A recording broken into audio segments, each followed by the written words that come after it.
कैसे बता दूँ, ये बताऊँगा तो फिल्म कैसे आप देखेंगे, क्योंकि यही तो सस्पेंस है जी। एक रात की कहानी है, अचानक से डॉन मर रहा है, अब उसकी जगह पे कौन बैठेगा, यही स्टोरी है। कौन कितना दिमाग लगा रहा है, कौन कितना गंदा सोच रहा है, सब कुछ उस पर निर्भर करता है। किसकी किस्मत उसके साथ है, किसकी नहीं है। बहुत सारी चीज़ें हो रही हैं एक साथ। इस बार मैं डॉन के अंदाज में दिखाई दे रहा हूँ, बम्बैया डॉन, माफिया, अंडरवर्ल्ड, ये इस तरह का ये वाला डॉन का किरदार तो पहली बार मैं कर रहा हूँ, बॉम्बे डॉन। हाँ हाँ, इसके पहले मैंने किया है, भौकाल में किया था मैंने, based on a true story. वो शौकीन था, वो मुजफ्फरनगर यूपी का डॉन था, मगर ये बॉम्बे का डॉन मैं पहली बार प्ले कर रहा हूँ। अच्छा एक्सपीरियंस होता है, अच्छा स्टार कास्ट हो, अच्छे एक्टर्स हों तो ऑटोमेटिकली आपका मोरल अपलिफ्ट हो जाता है। आपको लगता है कि आप बहुत अच्छा काम कर सकते हैं, क्योंकि आपके इर्द गिर्द अच्छे लोग हैं, अच्छे एक्टर्स हैं, तो एक अच्छी फीलिंग आती है। नहीं, मैं सच कहूँ तो मैं किसी डॉन से कभी इंस्पायर हुआ नहीं लाइफ में, बिकॉज हाँ हाँ, फिल्म, अब रियल लाइफ की बात तो छोड़ देते हैं। फिल्म में तो बहुत सारे डॉन्स अच्छे लगे हैं। अमिताभ बच्चन ने पहला जो डॉन बना था वो अभी तक दिमाग में छपा है। उनसे बेहतर तो किसी ने किया ही नहीं डॉन। और अजय देवगन ने कंपनी में जो रोल प्ले किया था वो भी बहुत ही बेहतरीन, बहुत कमाल का किरदार था उनका, और कमाल का उनका परफॉर्मेंस भी था। तो ऐसे दो चार डॉन के किरदार मुझे याद हैं। नहीं, मैं तो ये कहना चाहूँगा कि जैसे ही मेरे पास कुछ आता है तो पहले तो आपको मैं ये बता दूं कि ये फिल्म बहुत ही रियलिस्टिक अप्रोच की फिल्म है, तो लार्जर देन लाइफ कुछ है ही नहीं है यहाँ पे। और हर किरदार ग्रे है, हर किसी का एक सेल्फिश मोटो है।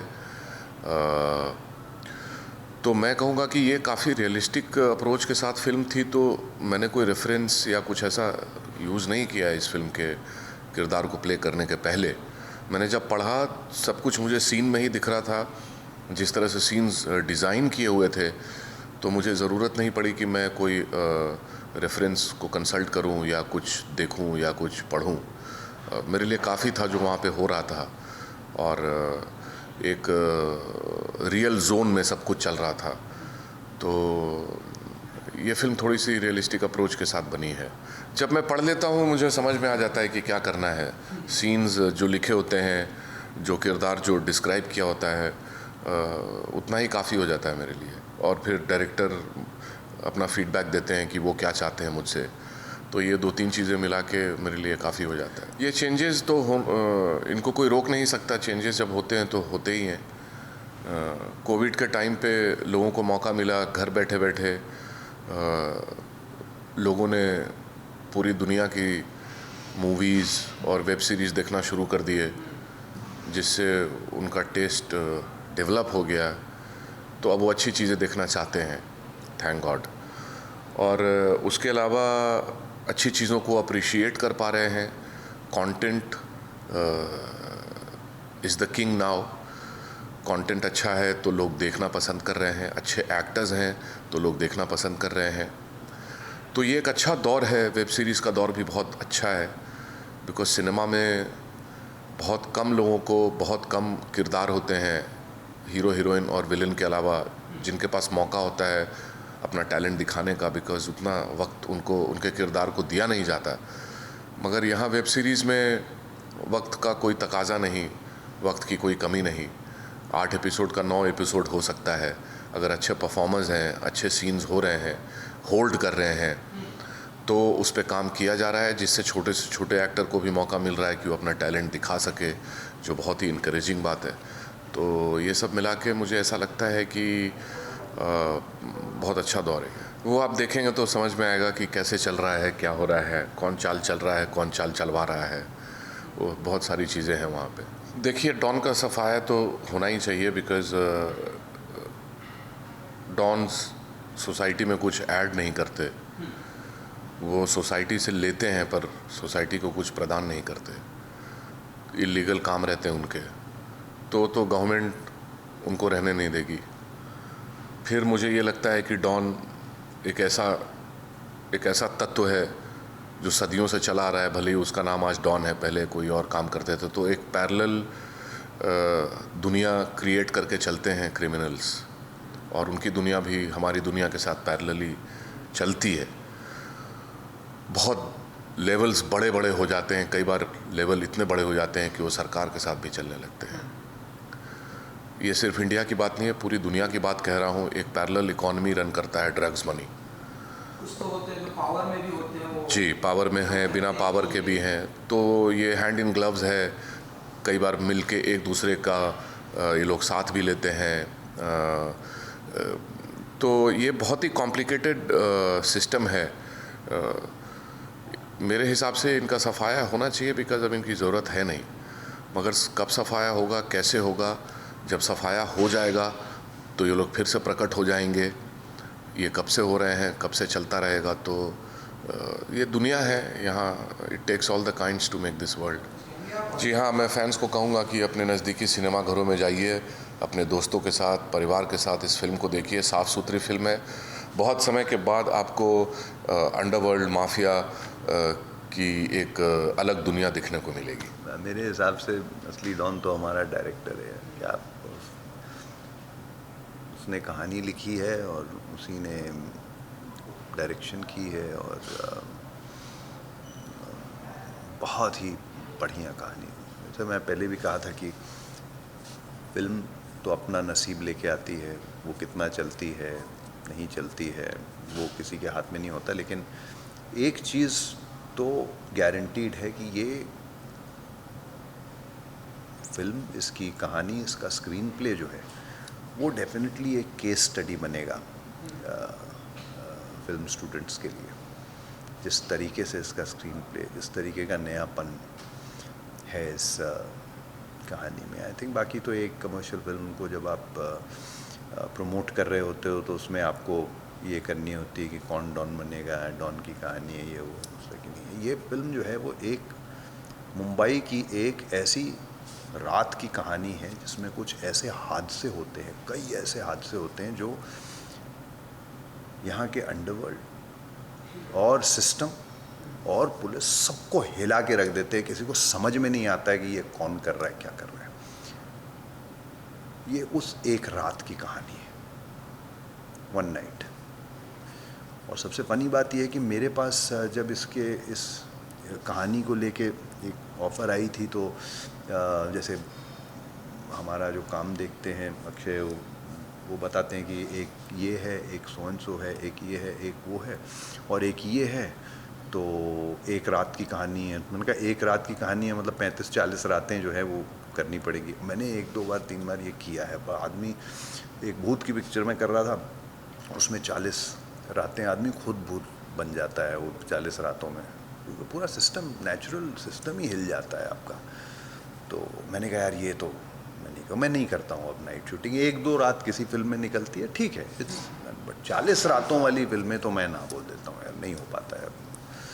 तो फिर बात वहीं ख़त्म हो गई। और स्क्रिप्ट्स पढ़ने का शौक़ है मुझे, तो मेरे पास सारी स्क्रिप्ट्स जितनी भी होती हैं सब आ जाती हैं। वो इनको मैंने बोला हुआ है कि यार स्क्रिप्ट्स मेरे पास सारी भेज दिया करो, मैं सारी पढ़ूँगा, मुझे पढ़ने का शौक़ है।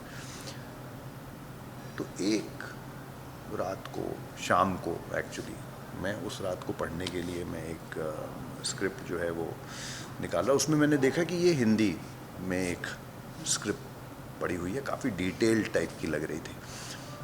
मैं कहा आज इसको पढ़ते हैं, और पढ़ना शुरू किया। 1-1.5 पेज, सेकंड पेज के ऊपर मैं जुड़ गया था कहानी के साथ। और उसके बाद मैंने बीच में एक ब्रेक भी नहीं लिया, पूरी स्क्रिप्ट जो है एक बार में पढ़ी।